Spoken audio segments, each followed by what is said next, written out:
Apa itu hukum laut internasional? Hukum laut internasional merupakan sekumpulan norma-norma hukum yang mengatur koneksi hukum antara negara pantai atau suatu hal yang berkaitan dengan pantai yang terkungkung oleh daratan dan atau sebuah organisasi serta subjek hukum internasional lainnya yang mengatur persoalan kedaulatan negara di laut, yurisdiksi negara serta hak-hak negara atas wilayah perairan tersebut. Sejarah perkembangan hukum laut internasional. Pada abad ke-12, mulai dikenal beberapa kompilasi aturan-aturan hukum yang dikenal di benua Eropa yang mengatur otoritas bangsa-bangsa atas laut dan berbagai kegiatan yang berada di lautan Eropa. Di lautan tengah Lex Rhodia atau hukum laut Rhodia ternyata telah dikenal sejak abad ke-7. Sejarah perkembangan hukum laut internasional ditandai dengan munculnya pertarungan antara dua konsepsi hukum laut yang berbeda, yaitu yang pertama adalah res komunis yang mengemukakan bahwa laut adalah milik bersama masyarakat dunia dan oleh sebab itu tidak dapat diambil atau dimiliki oleh siapapun. Yang kedua adalah res nullius yang mengemukakan jika laut tidak ada yang memiliki dan oleh karena itu dapat diambil dan dimiliki oleh masing-masing negara. Pertumbuhan dan perkembangan kedua gagasan tersebut diawali dengan sejarah panjang yang berkenaan dengan penggunaan laut oleh Imperium Roma. Kenyataan bahwa Imperium Roma menaklukkan tepi lautan tengah dan karenanya menguasai seluruh lautan tengah secara mutlak. Hal tersebut menyebabkan timbulnya suatu keadaan di mana lautan tengah bertransformasi menjadi lautan yang bebas dari ancaman dan gangguan oleh bajak laut, sehingga semua orang dapat merasakan keamanan yang dijamin oleh pihak Imperium Roma yang berlandaskan atas doktrin res communis omnium atau yang kita kenal dengan hak bersama seluruh umat manusia. Sejarah perkembangan hukum laut Indonesia. Perairan di Indonesia sempat diatur oleh Territorial Zee and Maritime Kringen Ordinantie pada tahun 1939 yang termuat di dalam Stadsblad tahun 1939 nomor 442 dan mulai diberlakukan pada tanggal 25 September tahun 1939.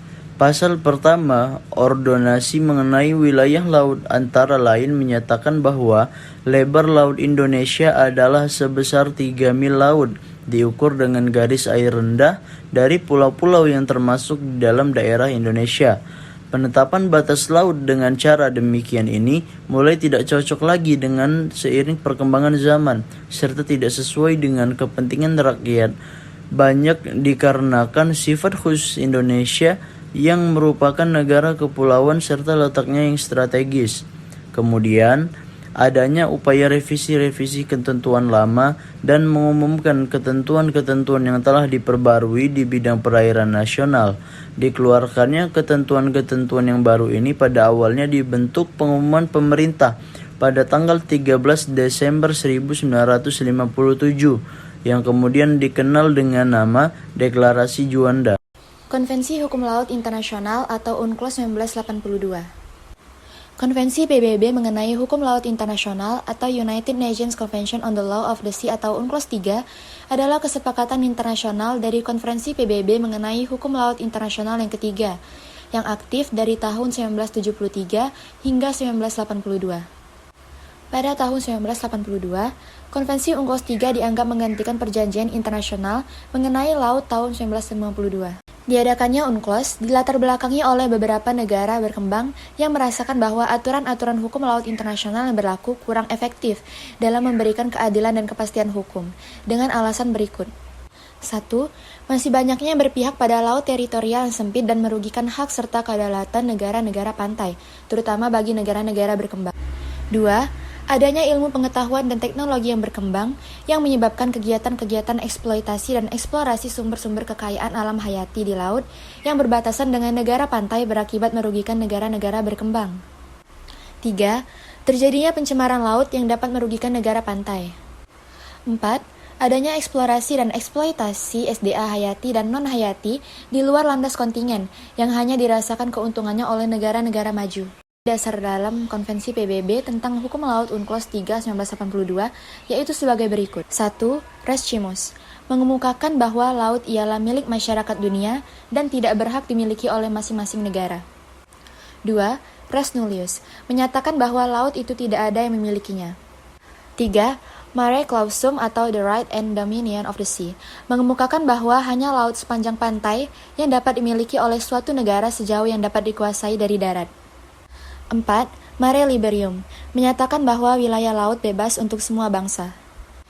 5. Archipelagic State Principle atau asas negara kepulauan. Hukum laut internasional yang diterapkan saat ini ialah didasarkan pada Konvensi PBB tentang Hukum Laut 3 atau UNCLOS 3 tahun 1982 mengenai negara kepulauan. Penetapan atas negara kepulauan memiliki syarat-syarat tertentu, yaitu sebagai berikut. 1. Lautan teritorial merupakan suatu wilayah laut yang lebarnya tidak lebih dari 12 mil laut yang dihitung berdasarkan garis lurus yang ditarik dari garis besar ke arah laut pada saat surut atau garis pangkal. 2. Zona bersebelahan atau tambahan adalah batas laut dengan lebar 12 mil dari garis batas laut teritorial atau 24 mil dari garis dasar. 3. Zona ekonomi eksklusif atau Z, yaitu batas laut dengan lebar 200 mil yang dihitung dari pantai pada saat air sedang surut. Pada zona ini, suatu negara mempunyai kedaulatan untuk menaklukkan sumber daya alam yang terdapat dalam dasar laut maupun yang ada di luar dasar laut. Negara tersebut memiliki hak untuk melakukan upaya eksploitasi, eksplorasi, konservasi, dan pengelolaan sumber kekayaan alam hayati dari perairan.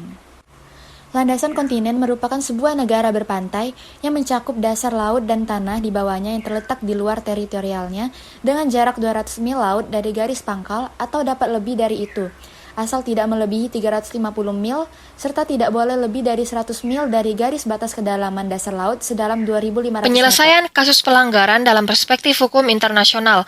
Penyelesaian sengketa batas laut antara Indonesia dan Malaysia. Indonesia dan Malaysia sudah melakukan ratifikasi KHL 1982, namun Malaysia tetap bersikeras menggunakan peta tahun 1979 dalam menentukan batas lautnya yang bersifat unilateral dan tidak disetujui oleh negara-negara yang berbatasan laut dengan Malaysia. Salah satunya ialah Indonesia. Indonesia dalam kasus Pulau Sipadan dan Ligitan, di mana Mahkamah Internasional pada tanggal 17 Desember 2002 dengan perbandingan 16:1 sudah memberikan kedaulatan atas Pulau Sipadan dan Ligitan kepada Malaysia. Setelah berakhirnya kasus Sipadan dan Ligitan, muncul permasalahan baru yaitu konflik Indonesia dan Malaysia mengenai Blok Ambalat. Malaysia melandaskan klaimnya atas dasar putusan Mahkamah Internasional yang menetapkan bahwa Pulau Sipadan dan Ligitan menjadi milik Malaysia dan peta Malaysia pada tahun 1979. Padahal Indonesia telah lebih dulu melakukan eksplorasi di wilayah Blok Ambalat sejak tahun 1960 dan eksplorasi tersebut digerakkan tanpa adanya pihak yang merasa keberatan, termasuk Malaysia, sehingga Indonesia tidak dapat menerima klaim yang dilakukan oleh Malaysia tersebut. Untuk menyelesaikan sengketa batas laut antara Indonesia dan Malaysia, upaya yang dianggap tepat adalah dengan melakukan negosiasi. Apabila negosiasi yang dilakukan belum juga membuahkan hasil, maka langkah lain yang dapat dilakukan ialah mengusung sengketa tersebut kepada Mahkamah Hukum Laut Internasional agar mampu menghasilkan suatu keputusan yang dapat dipertanggungjawabkan secara yuridis dan berdasarkan aturan hukum laut internasional yang telah diratifikasi oleh kedua belah pihak, sehingga keputusan yang dihasilkan memiliki kepastian hukum.